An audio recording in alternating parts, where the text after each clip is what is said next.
Okay, as we're housebound at the moment, I did say I was going to share a few tricks of the trade in our kitchen. Okay, so usually we would make onion bhajis and we would use our pakora mix to make our onion bhajis, which has already been seasoned for you, and all you have to do is just add water and you're ready to make pakora, onion bhajis or batter. But I know at this moment not everybody would have this. We are actually in the process of putting up an online shop with ingredient kits, so you can make your own onion bhajis and various things at home with this mix itself. Okay, I'm just gonna put that over there. Okay, in the meantime, I know that everybody has flour at home, so we are going to try something different. We're going to make onion bhajis. This is not going to be gluten-free because we're using all-purpose flour, but we're going to use stuff that you're going to find at home in your cupboard. So this is something different. We're going to use all-purpose flour, and I'm also going to use these really crispy panko breadcrumbs as well. Okay, so just to give it to that extra crunch. Now into there I've got onions which I have just cut really fine. Now if I weigh these, you'll be able to see how much onion we need, and that's coming up as 240 grams. Okay, so that goes into this. I've chosen a shallow bowl so you can actually see what we're doing. Okay, so, and into there we're going to put some red chilies. This is just a normal red chili, which I picked up at the organic farm shop in Wicklow Town. So we're going to add some chili. Now they're not overly hot, so you can be generous, and it gives us this fabulous colour, and it gives us this really lovely taste. So we give that a little bit of a mix. Now at this stage I would use fresh coriander, but we haven't been able to get any, so that's absolutely fine. So what we're going to do instead is use some coriander, ground coriander, which is just over there. I'm just going to grab it. Hold on. A few things I picked up from the cafe just before I left. Okay, in here we have just some ground coriander. So you get some coriander seeds and just grind them. Now everybody should have a pestle and mortar at home. If you don't have an electric blitzer, actually, well, not everybody, but it'd be great if you do. So maybe invest in one of these. They're not that expensive. So you get the whole coriander seeds, put some in there, grind it up, and then you're left with this kind of a consistency. Okay, so because we don't have fresh coriander, we want the coriander taste to come through. We're just going to put, actually I'm going to use these spoons so you have an understanding of how much we're putting in. Now this is a quarter of a teaspoon. So we had 240 grams of sliced onions, and I put a quarter of a teaspoon in, and I'm going to go in with another quarter of a teaspoon. Okay, so that's 2/4 of a teaspoon. And then we're also going to go in with half a teaspoon of cumin seeds. Just half a teaspoon of cumin seeds. Now this is what these look like. You don't need to grind these, you can just use them whole. Righty-tighty. And we're going to put in 1/4 of a teaspoon of salt. Sprinkle it in. And we're going to put in a 1/4 of a teaspoon of coarsely ground black pepper. Again, I usually get the whole peppercorns, and in my pestle and mortar I will grind those up and put them in a container. And also we're going to use a 1/4 of a teaspoon of our masala mix. Now at this stage, if you haven't got the masala mix, it doesn't matter. Well, it does, because it makes the taste slightly different, but you can get away with it. So as we're making a new recipe here and we're changing so many things, you can leave the curry masala out of that. Okay, so we're going to get our hands into this, and we're just going to give this a quick little toss.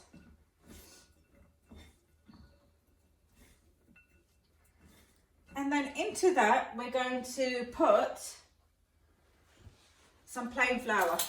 Okay, so just to have an idea of exactly how much flour we need to put in there, I'm going to be very precise and measure this so everybody at home knows how much to use, because it's all very well saying, oh, this is a consistency we're looking for, but it's a bit hard to gauge that when we're watching a recipe on a screen. So I have gone in there with 2 tablespoons of flour,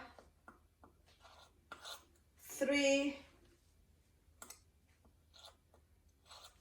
4.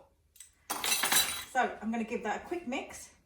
Now 4 tablespoons, and it's sticking to the onions. I haven't actually put any water at this stage Don't be tempted to put any water in at this stage, because the onions themselves are going to release a lot of water. So with my messy hands again, another one. That's 4, 5 tablespoons of flour. We are actually going to put some water. So I'm going to go in with, I've got half a cup of water here. Just a little bit of water into that. And it is coating the onions perfectly. So I have just used probably a quarter of a cup of water into that, just cold water into that. So if you see, they are not sticking at the moment, but that's all the water that we need. Now you're probably thinking, how is that going to stick when we fry it? But it will stick, trust me, it will stick. So to add a new twist onto this, we're going to go with panko crumbs. Now usually if we're using the chickpea flour, because it is a gluten-free flour, we wouldn't use the breadcrumbs. But in this one, because we're using the wheat flour, we can go in with some breadcrumbs. Okay, so that's 2 tablespoons of the panko breadcrumbs. Now I can feel the breadcrumbs as I'm mixing this. There we go. And now I'm just going to go in with one more, so that makes it 3. Excuse the mess. Okay, 3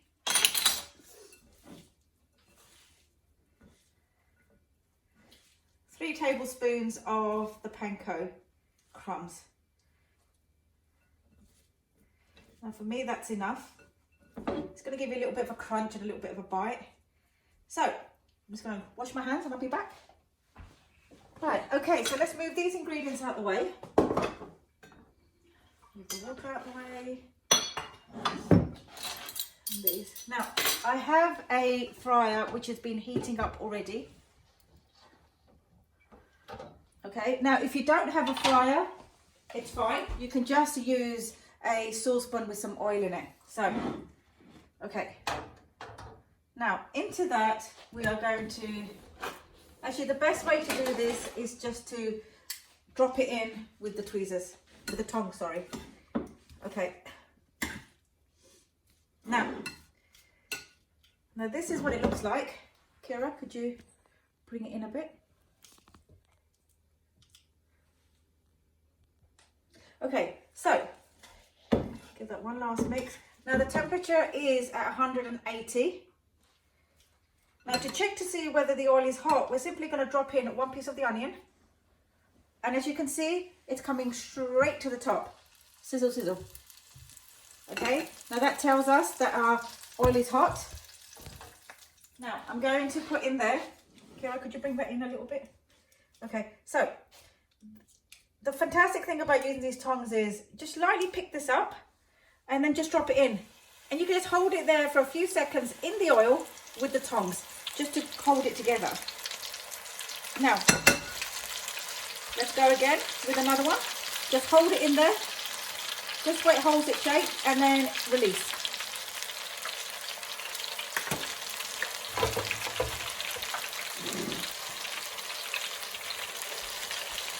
Okay, so if we see what these look like, can you see those? They're like little nests, like matchstick nests. Now what we don't want is, we don't want onion bhajis of any sort, or pakora of any sort, which are really thick, heavy and greasy.